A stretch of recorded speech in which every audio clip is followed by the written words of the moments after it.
Can you see the slides now? Yeah. Great. Okay. Great. Thanks a lot, Petter. As Petter mentioned, I'll be talking about battling the stickleback wave. Does pike and perch habitat connectivity provide resistance against an ongoing shift towards stickleback dominance? So this is very much a work in progress. So if anyone has any comments or suggestions, I would be very happy to hear them. And I'm very far from a pike expert myself, so I'm very interested in hearing what you all think. So yeah, even if this symposium is about pike, I will start talking about the three-spine stickleback, which has already been mentioned quite a few times. So as many of you know, this small and quite widespread mesopredator fish has increased rapidly in large parts of the Baltic Sea since the early 2000s. So most sticklebacks spend a majority of their life in the open sea. And in the map to the left here, you can see its distribution in autumn for the last 5 years based on acoustic data. So as you can see, it is particularly abundant in the northwestern Baltic proper and in the Bothnian Sea. And on the right-hand side here in this plot, we see changes over time based on the same acoustic data set for different areas. And you can clearly see that abundances are higher in recent years. So at an age around 2, the stickleback comes into the coast to spawn. And while in their spawning habitat, stickleback are subject to predation from several species of piscivorous fish, so including pike and perch. So the stickleback in turn can feed on the eggs and larvae of their predators. And this generates some quite interesting feedback mechanisms, which can push the system towards either a predator-rich state or a prey-rich state. And in the predator-rich state, the predators crop down the local stickleback population, so it reduces predation pressure and increases survival rate for their own offspring, which eventually will have positive knock-on effects on the adult populations. However, if predators are scarce, stickleback will be more abundant since there's less predation pressure, and this reduces the survival rate of the predator offspring because of increased predation pressure. And that means that fewer survive to adulthood, which means that predation pressure on the stickleback will decrease further. So we create this feedback mechanism. And as a result of these feedback mechanisms, shared spawning areas tend to be dominated by either stickleback juveniles or by predator juveniles at the end of the spawning season.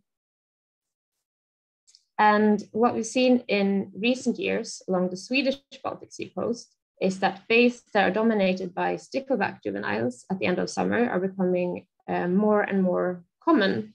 And they also seem to be spreading further and further into the archipelago. And this pattern has been referred to as the stickleback wave and was described in a study which was published last year. And you can see the reference down at the bottom here. And the study was based on data on juvenile densities collected in summer along the Baltic Sea coast of Sweden. And for each bay and year with enough data, the relative predator dominance was calculated, which is the density of pike and perch juveniles divided by the total density of pike, perch, and stickleback juveniles. And this is what you see on the y-axis in the plot on the left-hand side and also in the color scale on the right-hand side. And what you can see in the plot to the left is that the predicted effect of distance to the open sea for each year and the raw points show the points show the raw data. And as you can see, the probability that a bay is dominated by predators decrease over time, and in particular in bays in the outer archipelago close to the open sea. And in the map to the right, you can see the predicted effect in map format along parts of the Baltic Sea coast. And we don't quite know the extent to which the decline in predator dominance is driven by a decline in predator abundances or an increase in stickleback abundances. But as we've seen in previous presentations, declines in at least the pike populations began earlier than the stickleback increase in many locations. So it might be that this decline allowed the stickleback to move in, and that then they have exacerbated the declines and have prevented the recovery of the predator populations. And while this stickleback wave model explains quite a large part of the variation in predator dominance, it is clear that some bays, so you can see that from the points here, which is the raw data, do not really act in accordance with the model or the model predictions, and they seem to be more or less resistant to the stickleback wave than what we would expect. And based on the interactions that I described earlier, we would expect that both spatial and temporal variation in the strength of the predator population to be one of the factors which determine the response to the incoming stickleback wave, so that areas with stronger predator populations are more resistant. And as you've seen already in the symposium, this variation in the strength of predator populations will be the result of multiple drivers. But one of the drivers of at least spatial variability in the size of predator populations is the availability of spawning habitats. So this is of course intuitive. So if there's nowhere to spawn, there probably won't be a lot of fish around, but it has also been shown empirically for perch in the Baltic Sea. So a greater availability of spawning habitat has been found to correlate with a greater density of adults. And this also connects to a larger body of theoretical work suggesting that connectivity can provide resistance and resilience. And this has been shown both in ecological networks, but also in, for example, social networks. So if predator densities are reasonably high and habitat is relatively homogeneous, higher levels of connectivity mean that immigrating predators can boost the local population, providing resistance. It can possibly also colonize or recolonize empty patches, so increasing resilience. And the stickleback wave may therefore have a harder time to break through in the well-connected case here on the left-hand side compared to the less connected case here on the right-hand side. So based on this reasoning, the question that we wanted to ask here was, does greater connectivity of pike and perch spawning habitat result in greater resistance towards the stickleback wave? So to do this, we started by trying to characterize the spawning habitat, or I should say the brackish spawning habitat of these coastal stickleback predators along the whole of the Swedish Baltic Sea coast. And we're focusing on perch and pike here. So as perch is more common, we have in some cases chosen parameter values primarily based on studies on perch, unfortunately. But we have tried to make sure that they are mostly reasonable for pike as well. But if someone thinks that any of the choices I've made are completely off for pike, that would be very useful to know. So based on previous work, we chose to characterize coastal areas with a log 10 wave exposure equal to or less than 3.5, and the water depth as of equal to or less than 3 meters as predator spawning habitat. And this here is an example from the Stockholm archipelago of what this might look like. And as we were only interested in patches of sufficient size to be useful, we removed patches with an area smaller than 4 hectares based on previous studies of pike and perch movement within the spawning season. And again, this would also be great to get some feedback on. And the resulting habitat patches were then linked up to create a network. And the links here represent the movement between spawning seasons, as this is the type of movement that can act as a booster for nearby patches. And this could either be juvenile dispersal or individual spawning in different locations in consecutive years, but it does not include feeding migrations. So based on previous work on perch, we considered all habitat patches connected by a swimming distance of 10 kilometers or less to be connected, as most movement is shorter than this. And we also considered the probability of movement to increase when patches were closer together so that each link got a distance-dependent weight. And this was based on previous tagging studies of perch, which is the dots you can see in the plot on the left-hand side, and this might overestimate movement for pike. And what you get in the end is this network where most patches, so the patches are the spawning habitat, are quite weakly connected. So in the figure in the right here, the white narrow lines show weak connections, so low levels of movement. And then the thicker greenish lines, you can see in some places, represent stronger connections, so higher levels of movement. And then we translated this into connectivity metrics. So for a given node or a given patch of habitat, we multiplied the area of connected nodes with the strength of the link, and then we summed that across all connected nodes. So this will reflect available habitat close by, increasing with the number of connected nodes, the proximity, and their size. And this gives us one value per node.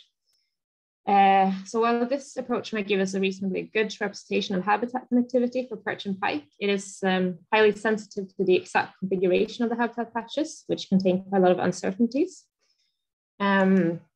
So for this reason, we also used an alternative metric to measure connectivity. So this was calculated per 5 by 5 meter cell rather than per node. So for a given cell, we calculated the weighted sum of available habitat within a 10-kilometer swimming distance. And the weights were again distance-based using the same functions as for the links between nodes. So I hope I managed to explain reasonably well how we got to these connectivity metrics, but I'm happy to take questions on that later as well. So after calculating these connectivity metrics, we tried to see whether they were able to explain spatial variation in the movement of the stickleback wave. So to do this, we used the same juvenile data from along the Swedish Baltic Sea coast as in the stickleback wave plot that I showed earlier to determine dominance status for each bay and year. So again, the dominant status was the density of predator juveniles divided by the total density of predator and stickleback juveniles. And then we extracted connectivity values for the locations where we had data on the juveniles. And to look at the relationship with the stickleback wave, we used generalized linear mixed models with dominant status as the response variable and controlled for the effect of year and distance from the open sea. So the effects of year and distance from the open sea basically represent the stickleback wave. And we fitted nonlinear effects of connectivity as we might expect a positive effect to level off after a while. And we're only looking at locations below a latitude of 60.5 as the contribution of freshwater spawning is smaller below this value. And the habitat network that we're looking at only covers brackish spawning sites. So there's still a lot of things to tweak and extra check, but our preliminary analysis suggests that areas with medium levels of connectivity are better at resisting the stickleback wave than areas with low levels of connectivity. So the left-hand plot here shows predictions from a model including the network-derived connectivity, whereas the right-hand plot shows predictions from the second connectivity metric. And predictions are based on average distance from the open sea, and each line represents different years, with lighter colors being more recent years. And it seems as if the second connectivity metric explains a larger proportion of variation, but in both cases, it doesn't explain that much variation. So the initial positive effect aligns with our expectations, but we did not expect the drop-off at higher values, and rather we expected these to level off. We do have relatively few areas with higher connectivity though, so they have a large influence on results. So we looked into these a little bit more. And in these frequency plots to the left, you can see that the absolute majority of data points for both connectivity metrics show lower values than those data points that heavily influence the results. You can see these indicated by the red lines.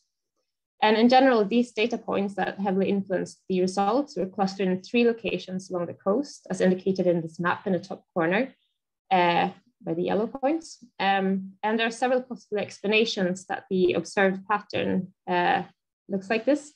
So for example, in 2 of the locations, cormorant predation pressure is quite high, and that negative impact could potentially outweigh the positive impact of the large connectivity. It might also be that we're not actually doing a very good job of capturing connectivity as a result of, for example, the uncertainty in the underlying habitat map or in our assumptions regarding movement. So of course, one should not just selectively remove data points that do not fit with our expectations, but just to show the large impact of these data points, this is what we get if we remove these data points. So we get a consistent positive effect. And I can also mention that even if we remove the case where we have predator dominance and high connectivity, we still get consistent positive effect. So what does this mean? Well, our preliminary results seem to agree with the idea that connectivity can provide some resistance, at least when it increases from very low to moderate values. However, our results also show that we need to dig deeper into these areas of seemingly high connectivity, which still seem to show low resistance against the stickleback wave. And the results also suggest that better connected areas of predator spawning habitat may be important for maintaining a strong population of predators, maybe also allowing weakened populations to recover. So our study here focused on physical characteristics that we can't really do much about that, but it might also have implications for management in the sense that efforts to boost predator populations might do well to focus on areas that are naturally more connected, as these may recover faster. While connectivity did explain some additional variation, a lot of unexplained variation still remains. So first of all, we might have to dig a bit deeper into our representation of connectivity. So are these large values that we see in some places, are they really reasonable? And based on the presentations today, it seems that we might have to think again about the role of freshwater spawning, at least in some areas.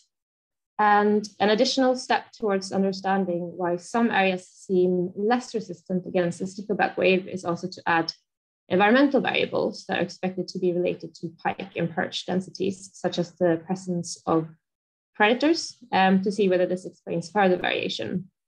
And I think some of the presentations at this symposium will hopefully help us to identify what to focus on here. And we would also expect these variables to interact with the effect of connectivity, where connectivity is not likely to play an important role where predator numbers have been reduced severely. So hopefully there'll be more results coming up soon. That was it for me, and that's my email address in case you want to ask any questions to my email.